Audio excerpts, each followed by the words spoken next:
Our taste inspiration often appears in some hidden corners.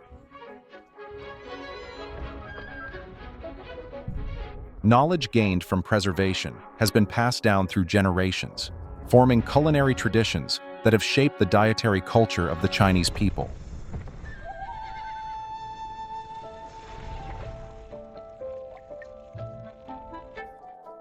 Little did we know that behind the experience is a dialogue with time, as well as a connection with microorganisms, developing a keen eye for change.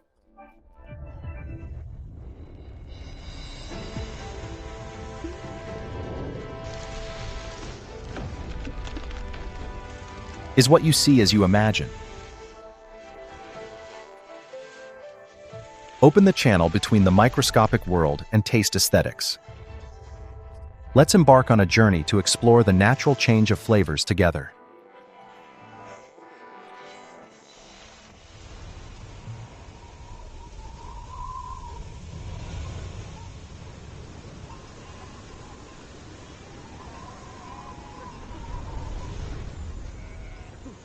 There are only a few days until the winter solstice. In the Altai region, the daytime temperature has dropped below 35 degrees Celsius.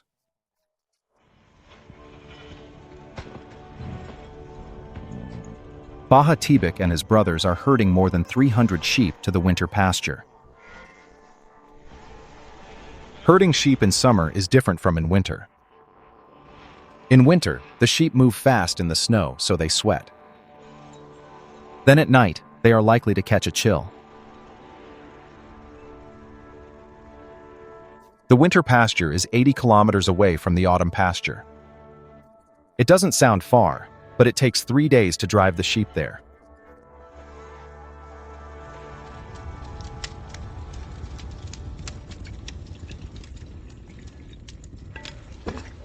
I started herding sheep at the winter pasture with my dad in 2000. I was 16 back then. Before that, I was attending school, and my family lived in the mountainous areas.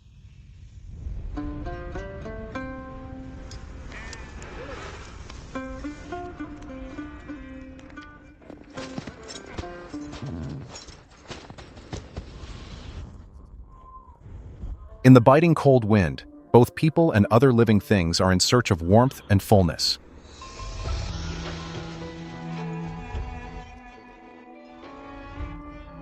Crossing the Noongar River, the terrain becomes gentler. The wind and snow gradually weaken, and the flock finally reaches a grassland not completely covered in snow. Here, they will spend the next 4 months. After settling down, the first task is the Dongzai Festival. This is the most important activity for Kazakh herders on the winter pasture, and a major test that every Kazakh boy must go through in childhood.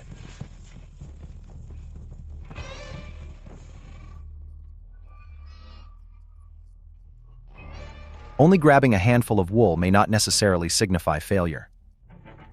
In the future, there will be things way harder than catching a sheep waiting for young Baha to challenge.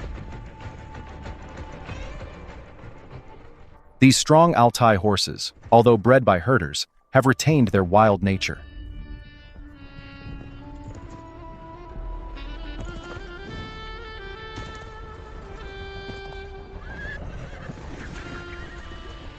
A sudden move. A contest of speed. This is a game between man and nature, and a skill unknown to others that the Kazakhs possess.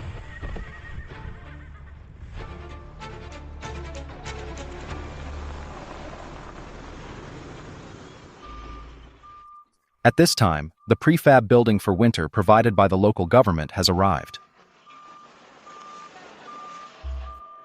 Young Baha is curious about the big house seemingly falling from the sky. But he is even more concerned about the special yurt that appears every winter.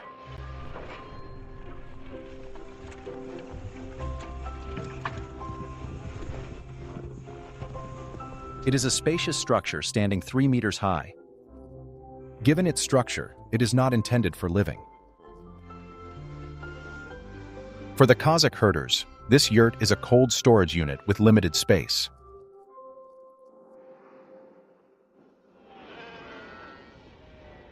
During the 4 months at the winter pasture, with an average temperature of -30 degrees Celsius, young Baja and his family rely almost entirely on meat for energy.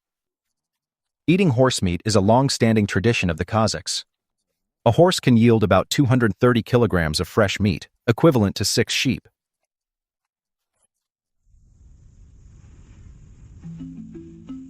Nurmalat, the father in his 70s, has the most experience in processing meat for winter. While the meat is still warm, he quickly sprinkles it with salt to cure it. This is a meat preservation method most familiar to Chinese people. Take 2 slabs of ribs, each containing 12 bones. 2 ribs make a set. Take 2 slabs, fitting perfectly into the horse intestines. The ribs are a mix of meat and tendon, fatty and fragrant.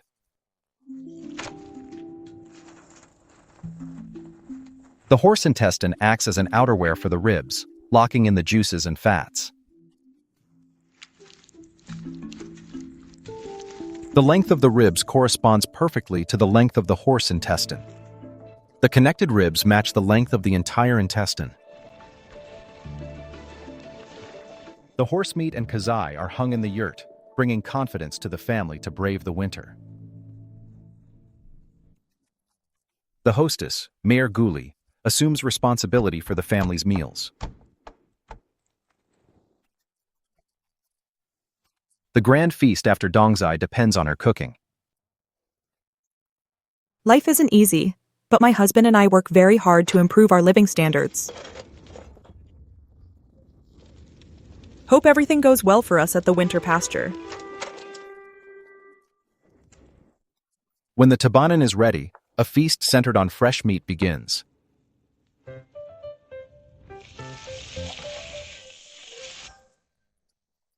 Kurdak is Mir Guli's specialty, meaning diced fresh meat stir-fried with sheep-tail fat. Before serving, some chopped onions are added. The fragrances of spices, fat, and meat fills the air. Kurdak with horse meat can only be enjoyed during Dongzai every winter.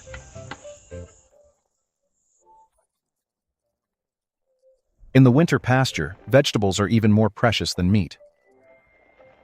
Tender lamb leg paired with potatoes is a treat prepared especially by the mother for young Baha. My biggest dream is to open a large restaurant.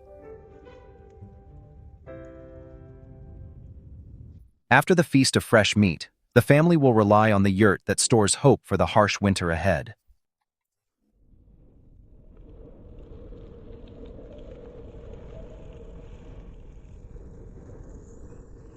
In the extreme cold, nearing -50 degrees Celsius, the water inside cells becomes ice crystals. The activity of microorganisms and enzymes is suppressed, allowing the meat to be stored in this limited space for a long time.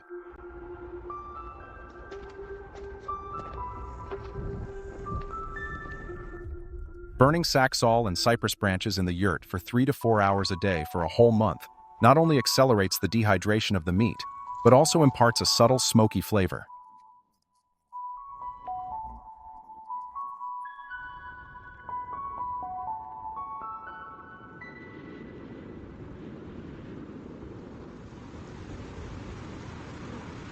On sunny days, Mir Guli will walk to clean snowfields untouched by the sheep to collect snow for melting into water.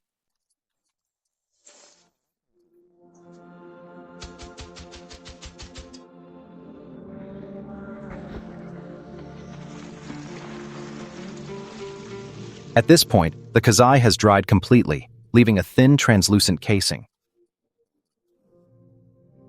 The meat, bones, and golden fat inside gradually release their flavors when boiled with melted snow, turning into a pot of aromatic broth.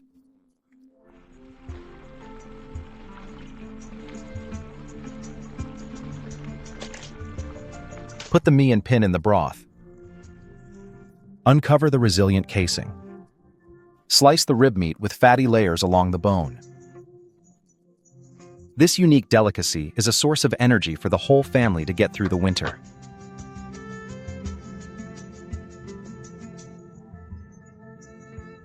Every seasonal migration, My wife always accompanies me. Sometimes there are challenges, but we never give up and make it through. This yurt gives people the courage to withstand the extreme cold. Although the stay is brief, hope has already taken root. In the harsh environment, the inspiration for preserving food has been passed down year after year into rare flavors found in nature. Shorten the net above a bit. By Halong Lake, the water network is interconnected. Almost every family has their own ecological fish pond. Yibing has been raising fish in this pond for more than 2 years. It's the 12th lunar month. Time to open the blind box.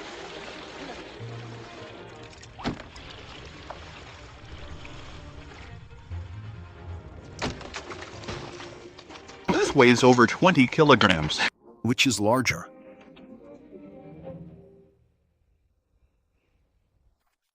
The temperature is close to freezing. After being exposed to the wind for 5 days, the fish isn't completely dehydrated, but it's well prepared for the transformation.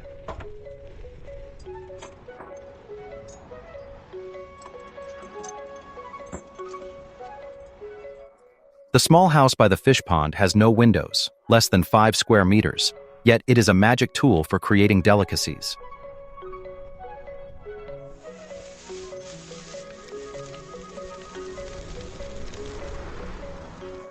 Smoke and heat flow in the smoking room. Remove the remaining moisture in the fish while infusing it with a smoky aroma.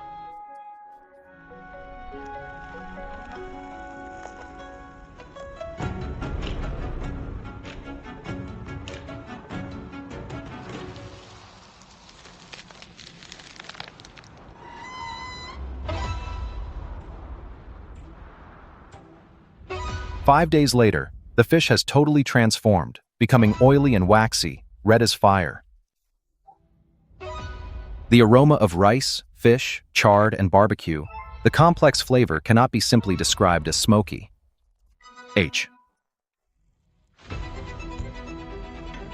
Yunnan people invigorate winter with smoke and fire. Everything can be cured.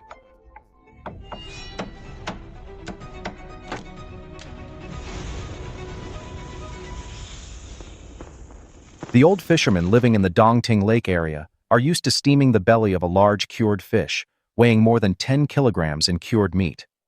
On Chinese New Year's Eve, this simple steam dish of cured products is the most authentic flavor in the lake area.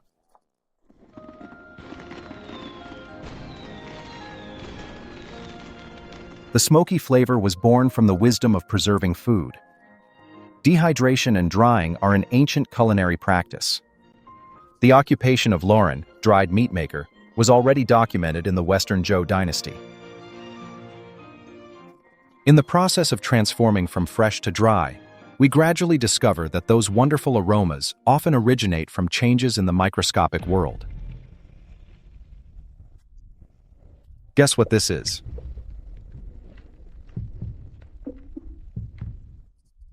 Here's a hint. It is related to a fruit.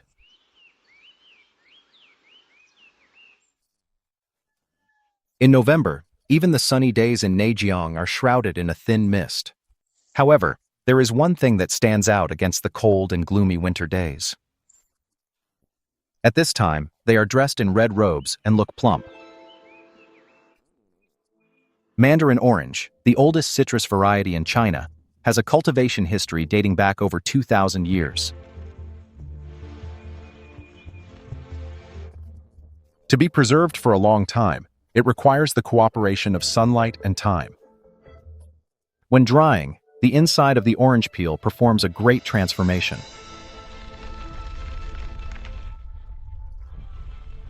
The peel fibers tighten, and the oil glands cheer up, releasing a unique fragrance. This is an unexpected surprise brought by drying.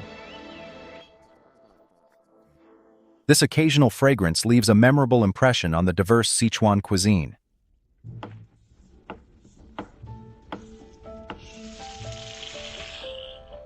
Compared to the mellow flavor of Guangdong Qin Pai, Sichuan Qin Pai has a stronger aroma. The touch of orange fragrance and bitterness defines the unique flavor profile of Qinpi in the spicy Sichuan cuisine. With its special existence, the guayua flavor blends salty, sweet, numbing, spicy, sour, umami, and fragrant tastes, with Qinpi added as the final flourish. In Sichuan, dried orange peels are a flavor enhancer. While in other places, dried products often play the main role on the table. Sea bass. Is this sea bass fish maw? Yes, How many in 500 grams? 42. 42.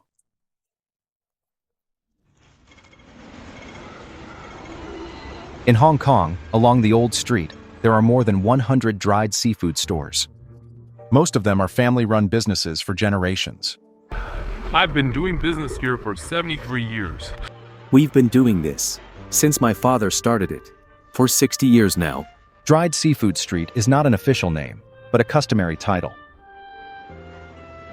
Its history dates back to the late Qin dynasty, when Hong Kong was opened as a port. Seafood business was originally one of the main businesses of Guangzhou's 13 factories.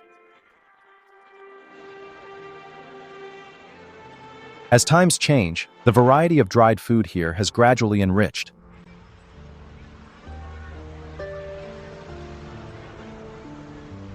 In the fast-paced Hong Kong, it preserves a slow-paced time filled with fragrance.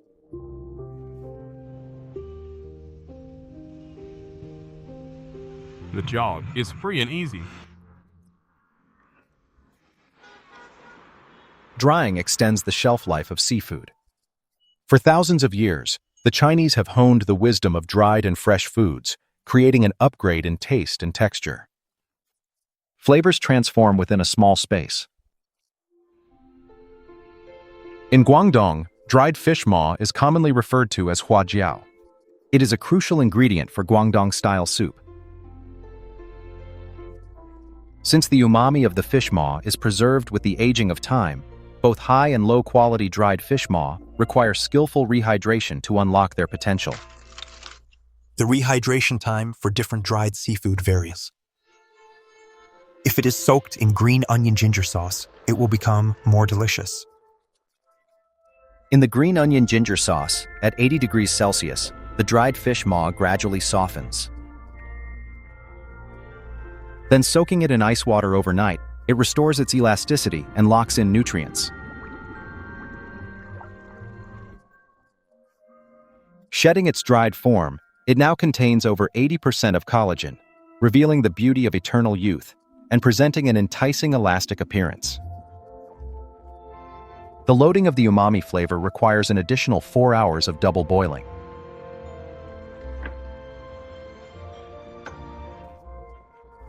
This is a comforting canteen at late night, as well as a cheerful song in a city that can't be muted.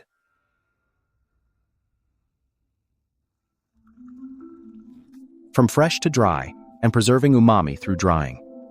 In the passage of time, we have become nature's apprentices, mastering the art of preserving food in a small space by harnessing nature's wonders. Through accidentally discovered food inspiration, the Chinese found the key to exploring a new world: microorganisms.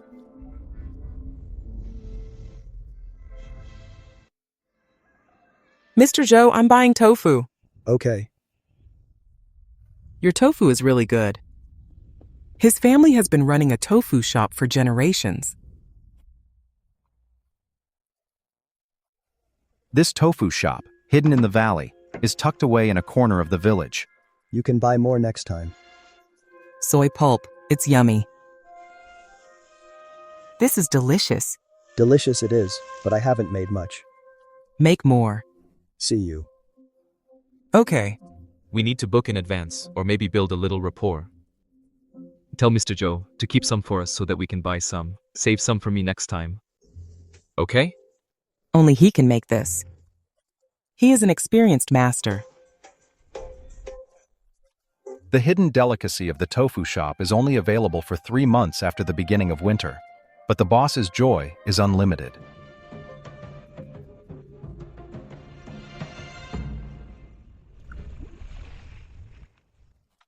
The most sought-after hidden delicacy in Joe's shop is not fresh tofu, but the byproduct left after making tofu.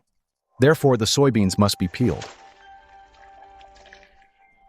Unpeeled soybeans will make it rough and not taste good. Peeled ones, if you grind them finer, taste better. My dad made tofu, and I learned from him. Having been passed down for 3 generations, Joe's skill is perfect now. 3 years ago, Joe had a surgery and cannot strain his back. These tools that cleverly utilize leverage were all developed by himself.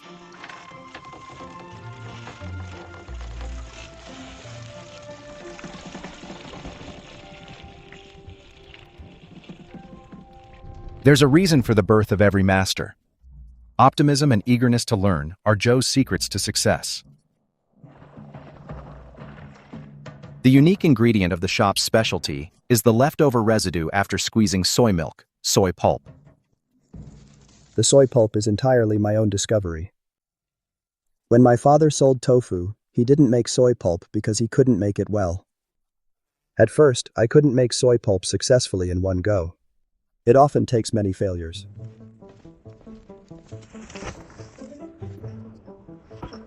If the heat is too high, it will burn. If too low, it won't dry out.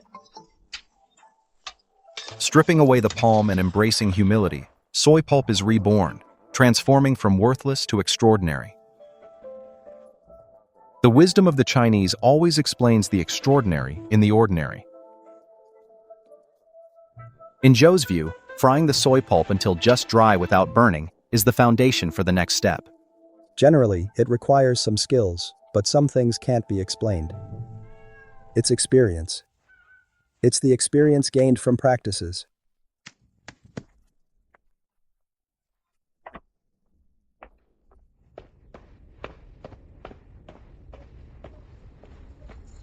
Now the outdoor temperature is close to 0 degrees Celsius.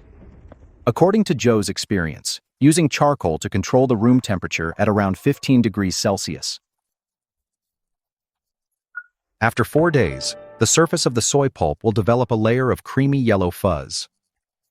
This indicates that microorganisms floating in the room have taken root. Basically, failures are extremely rare, almost non-existent. At this stage, the soy pulp is a battlefield for microorganisms. Neurospora crassa is a type of fungus widely found in nature. It ferments high crude fiber soy pulp under suitable temperatures to produce carotenoids, resulting in a striking orange-red color. Out. Doors. The growth of the maize silage mold is often interfered with by miscellaneous bacteria, while this temperature-controlled room, where entry is restricted, nurtures many high-quality bacterial floras, allowing Joe to create a self-sustaining microworld by coincidence. These culinary secrets of the microscopic world do not come from textbooks, nor rely on the experience of predecessors, but sprout from accidental inspiration, take root and blossom after years of attempts. Now in the village, he is the only one who can make fermented soy pulp with an orange-red hue. My tofu and soy pulp can be seen in many places nationwide. Many people buy and send them, or take them elsewhere. Seattle. App goes the bamboo clapper. Let's not talk about anything else. Just say that my tofu is so good. I'm out here hustling every day. I learn whatever I like. I learn and use it until I'm old.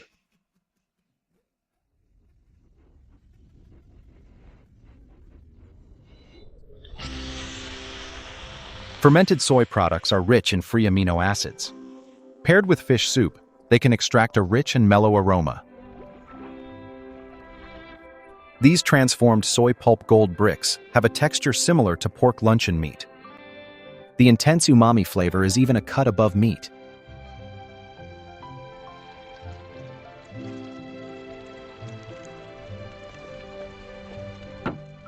But in Joe's home, there is only one way to eat them. Dried chili and lard bring out the unique simplicity of the northern Hunang Mountains. Bubbling in the old hearth is not only a flavorful and spicy soy pulp soup, but also a steadfast optimism towards life. Actually, I'm just a happy person who likes to laugh. Even if I'm broke and have nothing to eat, I still laugh.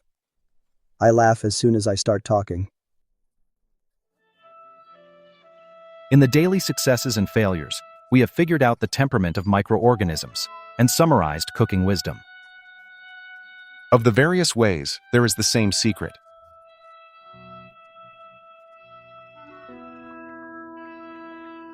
In Xiangshao, Hunan Province, persimmon vinegar is a faithful companion to the 3 meals a day of every family.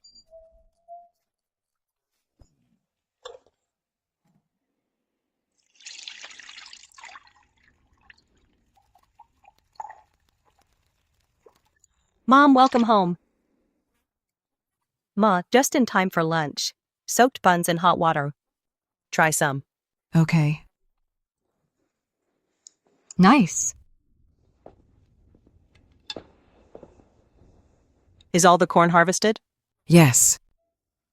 Liu Junhui and her mother-in-law live in a cave dwelling in a Diquan courtyard.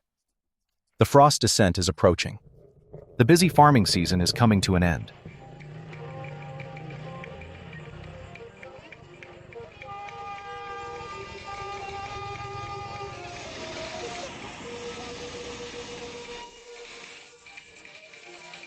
Ready.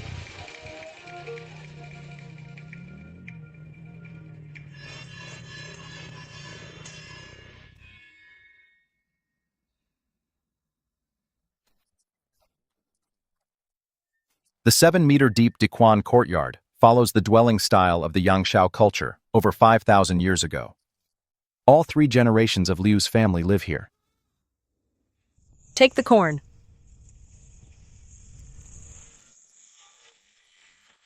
The design of cave dwellings has evolved continuously, but they have kept the features of constant temperature and humidity, warm in winter and cool in summer.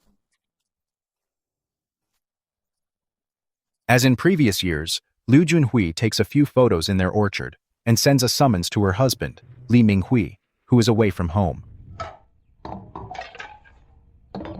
Mom, after lunch, I'll go pick persimmons with Junhui. No matter how busy he is, Li Minghui always takes leave to come home at this time. Frost descent is the last solar term of autumn. As the day-to-night temperature gap grows, fructose condenses and a white frost appears on the skin of the persimmons, indicating that the sugar content has reached its best at this time.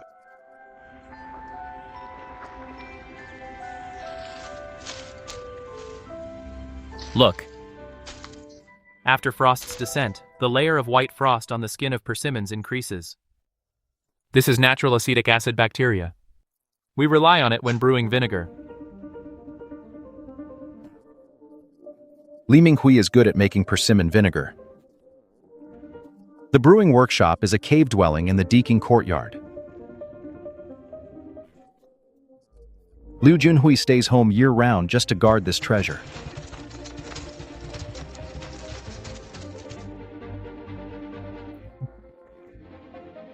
The secret to brewing quality vinegar without using any foreign fermentation bacteria lies in this temperature and humidity. Controlled cave dwelling. Over a period of 2 years, microorganisms slowly convert the sugar in the persimmons into acetic acid.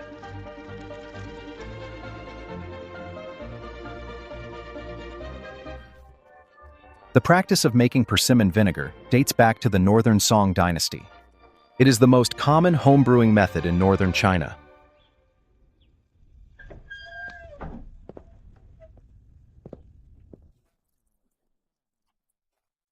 Generally, persimmons that have been fermented for 2 years can be distilled into alcohol, but it's not ready to make vinegar yet. This is when skill matters. The better the vinegar is made, the more authentic the vinegar will be. When the bubbling in the vat becomes increasingly sparse, Liu Minghui knows it's time to make the vinegar.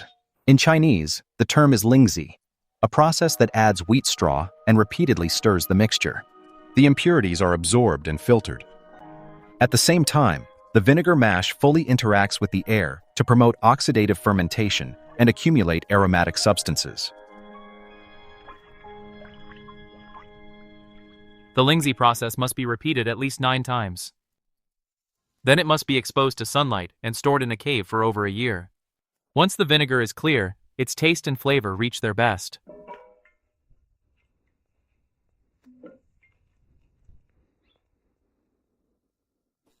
Brewing vinegar originated from brewing wine.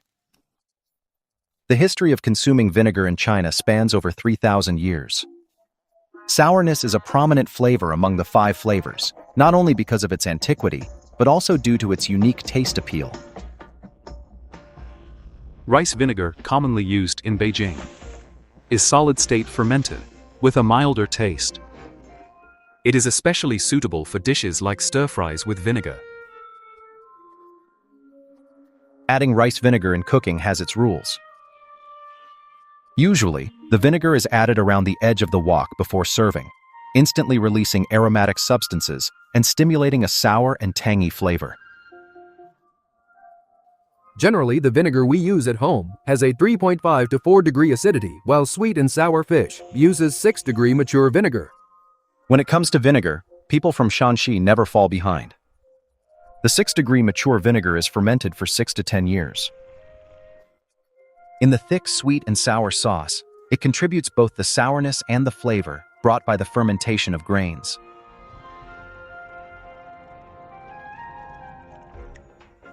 The vinegar from Minhang isn't so sour and has a sweet aftertaste. The Minhang people, who prefer light flavors, have their own preferences for vinegar. Yongchun vinegar produced in Quanzhou, made from fermented glutinous rice, tastes a bit sweet. Generally, vinegar can soften the fibers in meat, making it more tender. Using vinegar in dishes and enhancing their flavors have different expressions in various local cuisines, leaving their mark on dishes named with vinegar.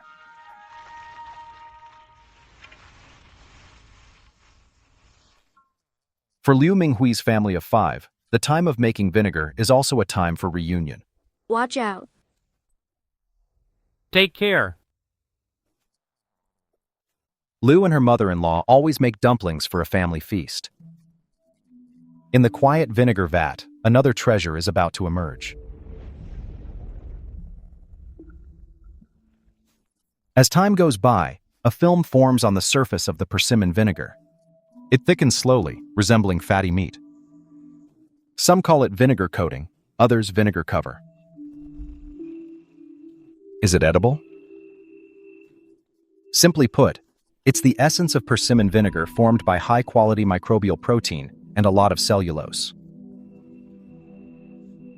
Sliced and mixed with sauce, it's a hidden delicacy unique to the Deakin courtyard.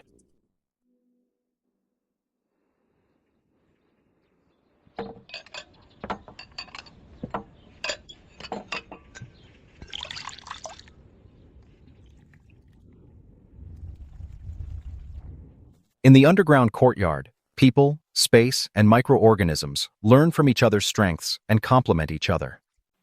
Looks like lean meat to me. So sour.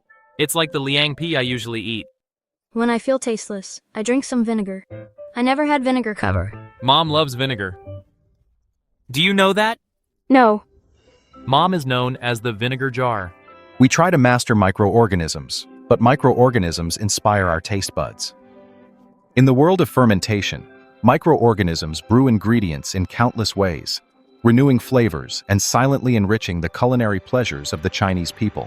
Shaoxing has been a prosperous place for thousands of years. Time has nurtured Jiangnan's elegance and a myriad of flavors. In this city,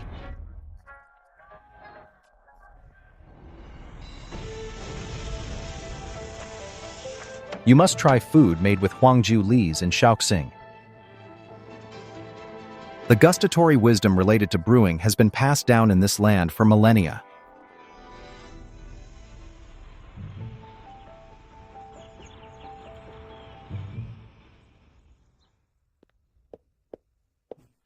Wang Yaping is one of the few female winemakers in Shaoxing. Her favorite flavor comes from a byproduct of brewing Shaoxing Huangju. Huangju lees usually retain about 10% alcohol, slightly sweet and bitter. It is already rich in flavor. Adding salt for further fermentation can stimulate a strong aroma from the lees. 3 years. 3 years of fermentation is the best. These Huangju lees are mature, well matured. The wine aroma in the lees almost dissipates after aging for over 3 years, but it retains a strong fermentation scent. Shaoxing people like to use it to cook pork belly and offal, infusing them with the aroma of the lees. Apply salt to the meat, wrap it in gauze without any spices, and bury it in the lees. It takes 10 days for the aroma to permeate fully. The origin of this flavor can be traced back to the hottest summer days.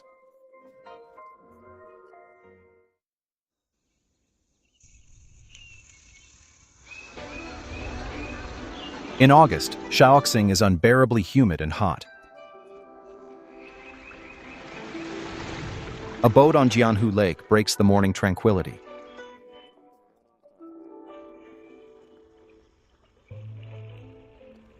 Fetching water from the lake and searching for herbs in the mountains are what every Shaoxing winemaker does year after year.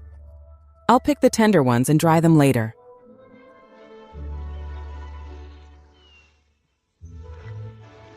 Spicy. This red-rooted plant is curly top-knot weed. We use it as a yeast for wine brewing. All the aromas of Shaoxing Huangju originate in August. The essence of the wine's aroma comes from the yeast of curly top-knot weed, Jianhu lake water, and glutinous rice. I have 2 sisters. I have liked winemaking since I was young, so my dad taught me. Just one man. Stand on it. Keep your heels. Stick to the box, very close.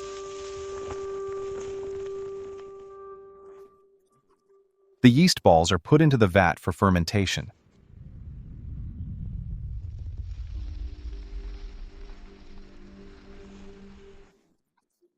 The auxin of curly top-knot weed assists the rapid growth of microorganisms, marking the first transformation of flavor. 4 months later, Shaoxing people start to make Huangju in the winter.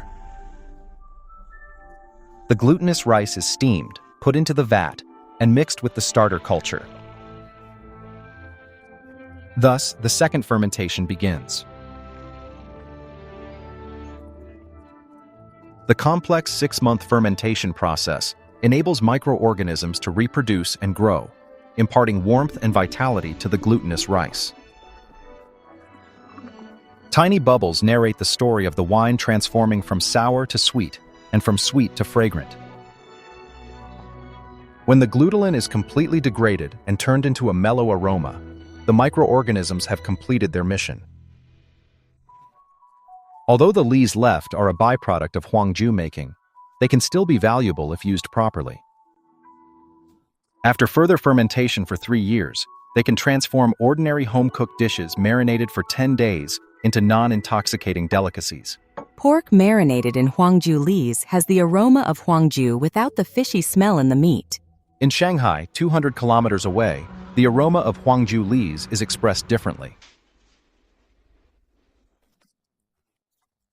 The lees is diluted with Huangju, and sweet osmanthus honey is added for sweetness.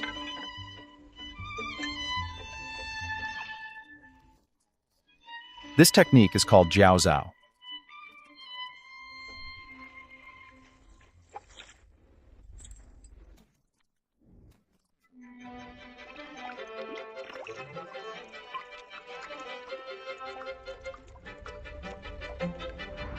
After one night, the aroma is just right. Simply cook the ingredients and soak them in the jiaozhao sauce. The seafood retains its umami, and the vegetables are savory. The sauce makes the food milder and gentler.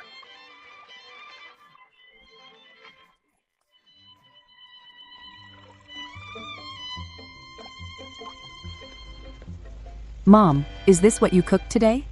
Yes, I used the Lee's sauce. It's hot now. Nice. It's great for hot weather, right? Let's have this for breakfast. All right. It's hot. I should write this down now. Recording cooking insights at any time seems to go beyond the behavior of an ordinary housewife.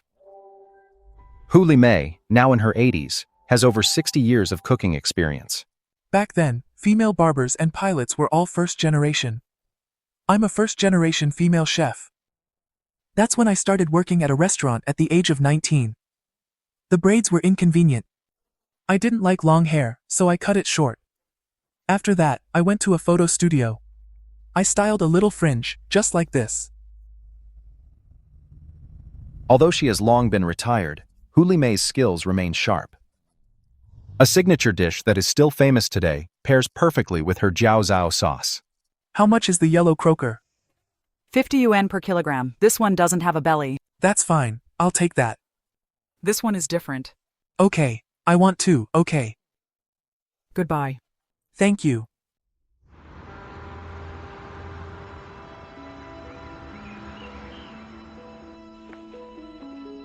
Hu Li Mei often volunteers to teach cooking classes in the community. Those who attend are ordinary citizens who enjoy cooking. From her early career until now, she has focused on Shandong cuisine, with sautéed sliced fish and Lee's sauce being the most time-consuming.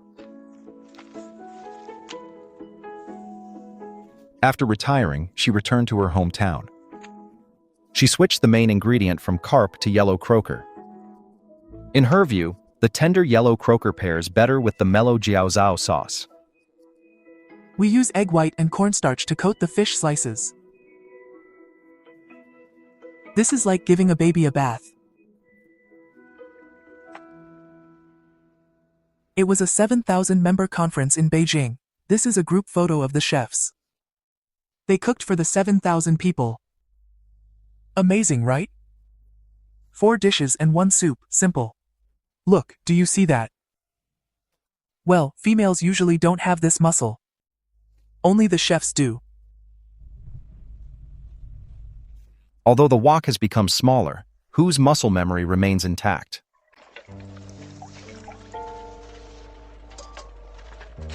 In the gently melted lard, fish slices curl slightly, absorbing the lard's fragrance. Until they are 6/10 cooked, it's time for the Lee's sauce. The sauce, with the fragrance of sweet osmanthus, brings the classic northern dish, the gracefulness of Jungong. In Shandong cuisine, the toughest skill is dafeng shao. When cooking fish slices, don't stir them, do foshenshou instead. When you move the wok, you can't do it like this.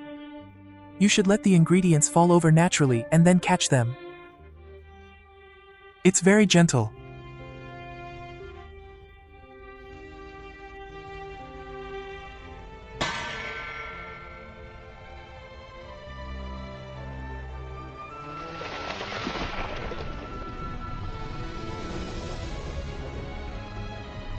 Within a small space, countless delicacies are made. As time flows, we witness the changes of the world. Chinese culinary art is embodied in every grain and shown in 4 seasons.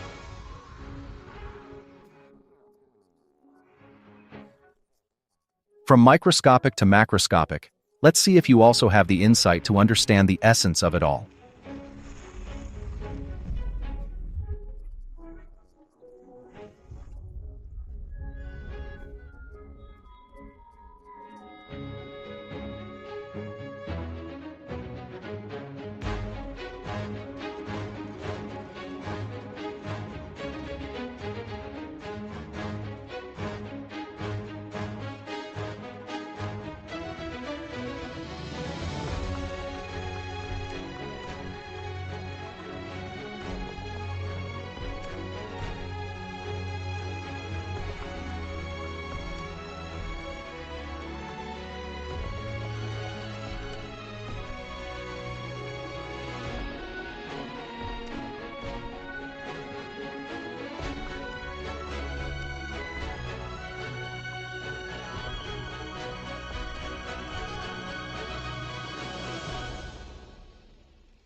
The beauty of food is more than the pleasure it brings to the taste buds.